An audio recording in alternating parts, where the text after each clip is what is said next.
The moment you open your mouth to explain yourself, you have already lost. Picture it.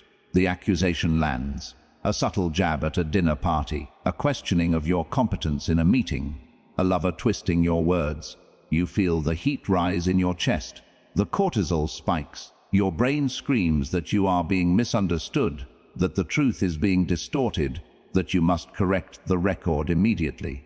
So you speak, you clarify, you justify, you offer context, and in that exact second you have handed them your throat. Because the world does not judge you by the truth of your words. It judges you by the desperation of your delivery. The one who explains is the one who submits. The one who defends is the one who accepts the other person's authority to judge them. Niccolò Machiavelli, the master of power dynamics, understood a brutal truth that modern society has tried to breed out of you. He knew that power is not about being right. It is about who holds the frame. And the moment you defend yourself, you step into their frame. You become the defendant in their courtroom. But what if you didn't? What if, when the attack comes, you did the one thing that terrifies a manipulator more than anything else? Most people go through life as emotional puppets. They are pulled by the strings of other people's opinions. Someone frowns, they apologize. Someone accuses, they explain. They live in a constant state of reactive defense, trying to prove they are good, smart, or worthy. It is a miserable way to exist. It is a slow suffocation of the soul. But there is a different way, a way of moving through the world that is so detached, so sovereign, and so psychologically impenetrable that insults do not just bounce off you. They dissolve before they even touch you. This is not about being cold. It is not about being arrogant. It is about a fundamental shift in where you derive your reality. Today we are going to dissect the psychology of the non-defense. We are going to look at why your biology betrays you in these moments and how to override it with a strategy that Machiavelli would have whispered to a prince. I am going to show you how to flip the power dynamic instantly, how to make the attacker doubt their own sanity, how to use silence not as an absence of noise but as a weapon of mass destruction against someone's ego. But be warned. This requires you to kill a part of yourself that you have been feeding since you were a child. The part of you that begs to be understood, the part of you that needs permission. If you can kill that need, you become dangerous. You become untouchable. Let's begin. So why do you do it? Why, when someone challenges you, is your first instinct to provide evidence of your innocence? It starts in childhood.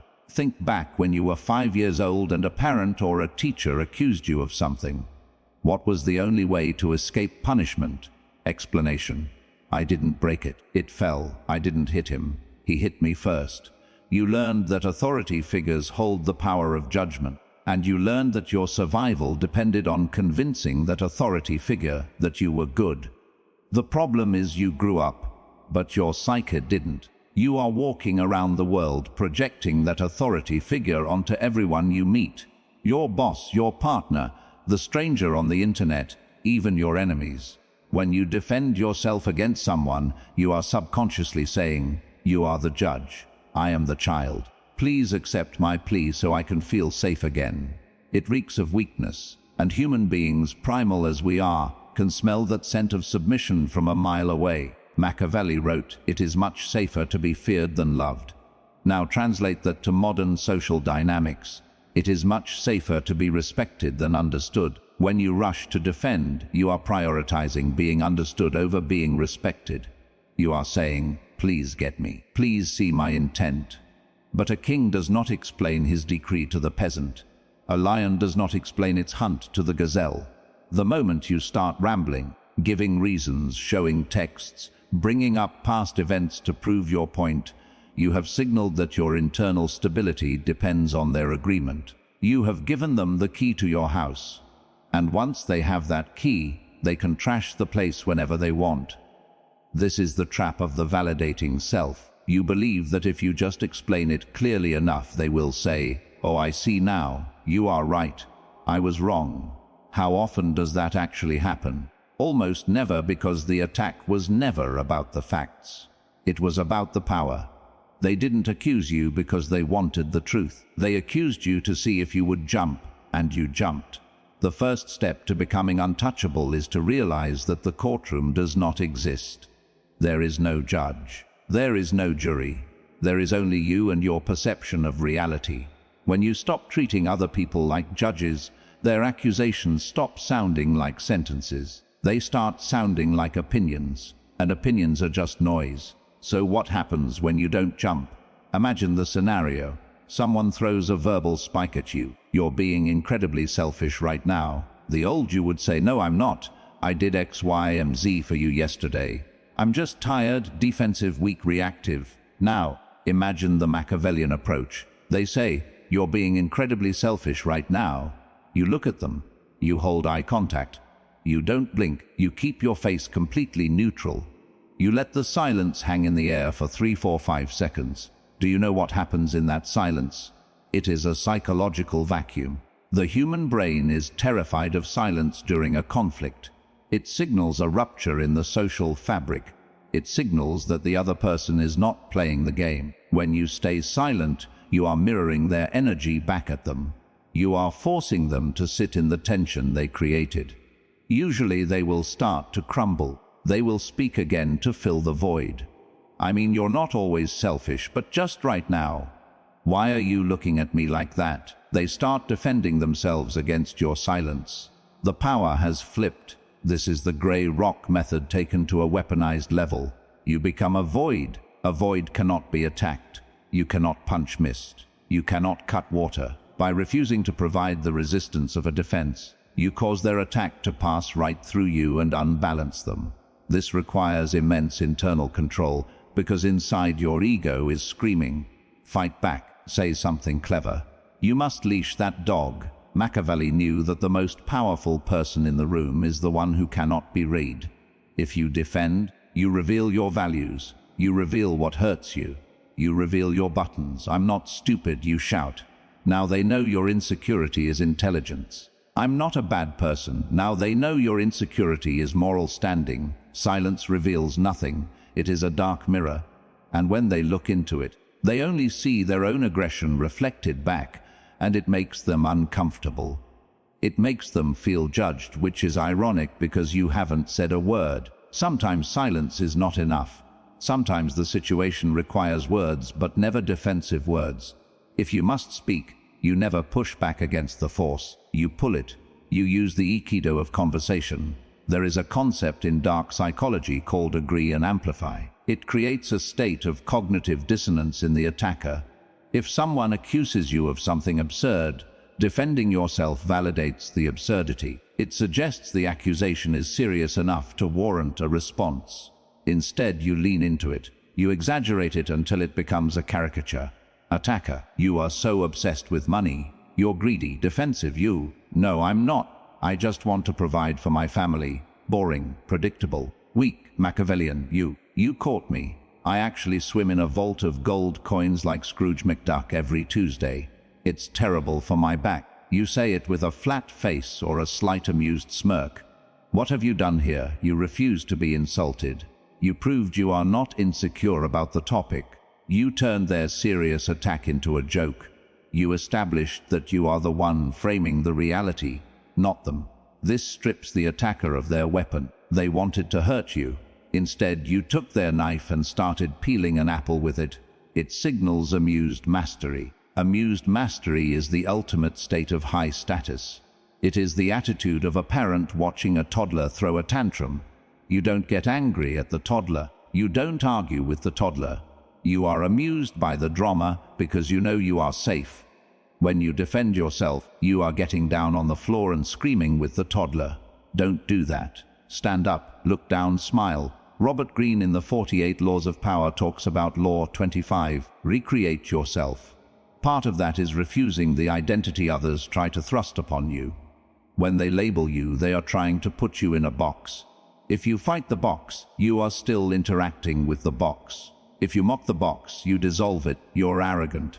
I prefer the term charmingly confident, but sure, you don't care about anyone but yourself. I'm working on it.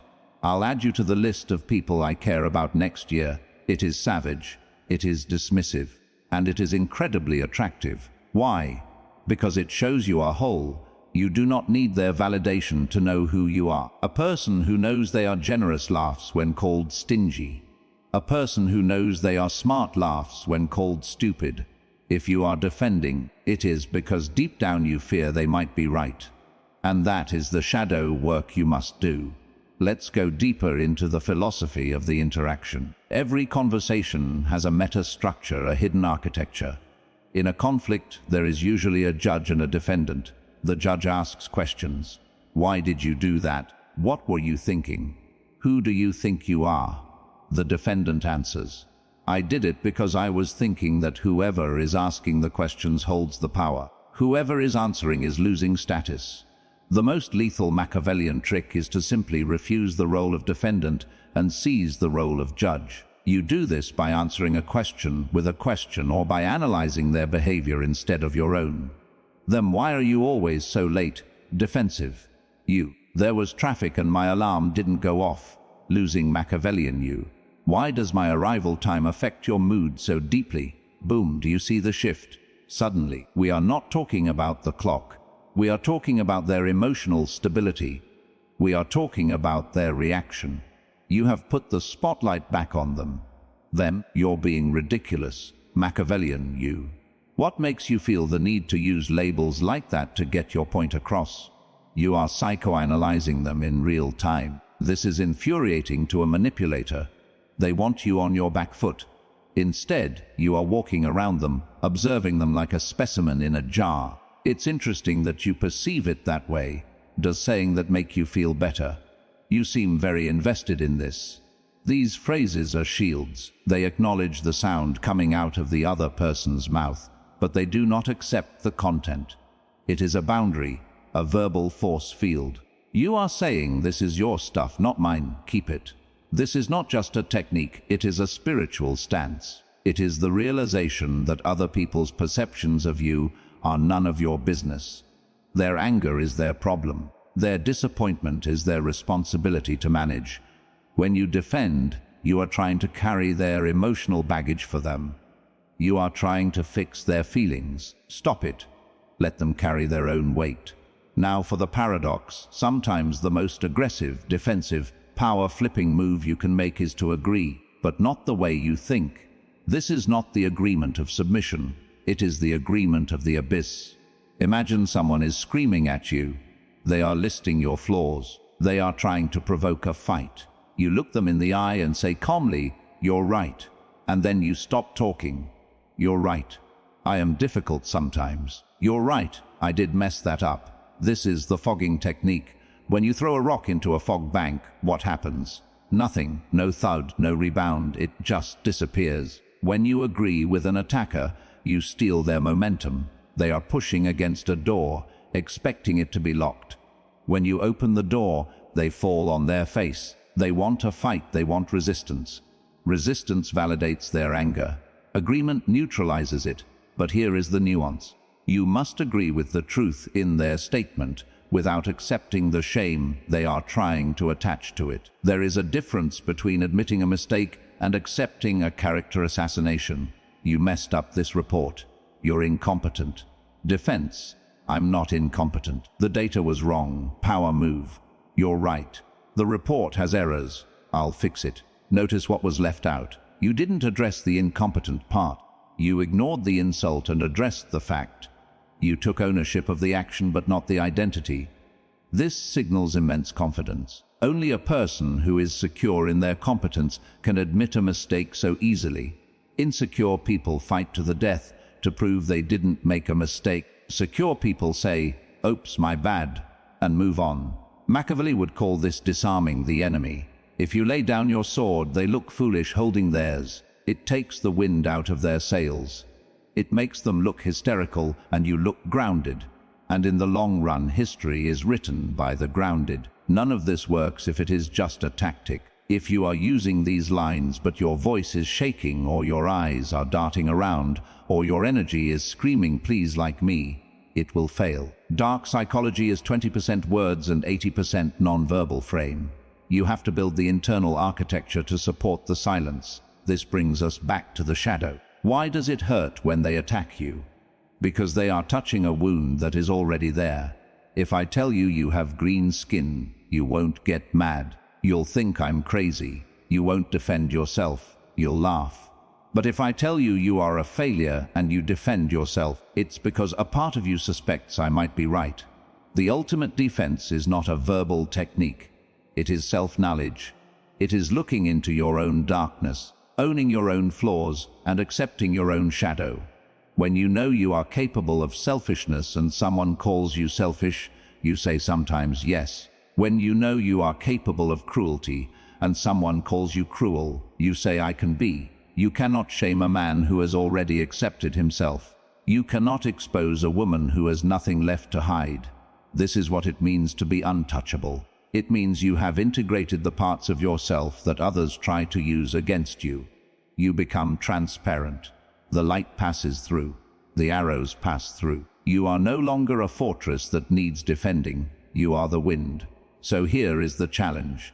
For the next 7 days you are going to play a game. The game is called no defense. No matter what happens, no matter how small the accusation, you are forbidden from explaining yourself. If you are late, say I'm late. Do not give the reason. If you spill the coffee, say I spilled the coffee. Do not blame the cup. If someone misunderstands you, let them misunderstand you. Sit in the fire of that discomfort. Feel the urge to fix it, to manage their perception, to be the good guy, and let that urge burn to ash. Watch what happens to the people around you. Watch how they react when you stop playing the game. You will see confusion, then respect, then a strange kind of magnetism, because people are drawn to certainty, and nothing screams certainty louder than a person who does not need to explain why they exist. You are reclaiming your energy. You are plugging the leaks in your soul. You are stepping out of the role of the child and into the role of the sovereign. The world will try to pull you back. It will try to bait you. It loves a reaction. Don't give it one. Keep your mystery. Keep your power. Keep your silence. If this philosophy resonates with the darker, deeper part of your mind, the part that is tired of performing for others, then you know what to do. Subscribe, but not because I asked you to. Subscribe because you are done being a prey animal in a world of predators.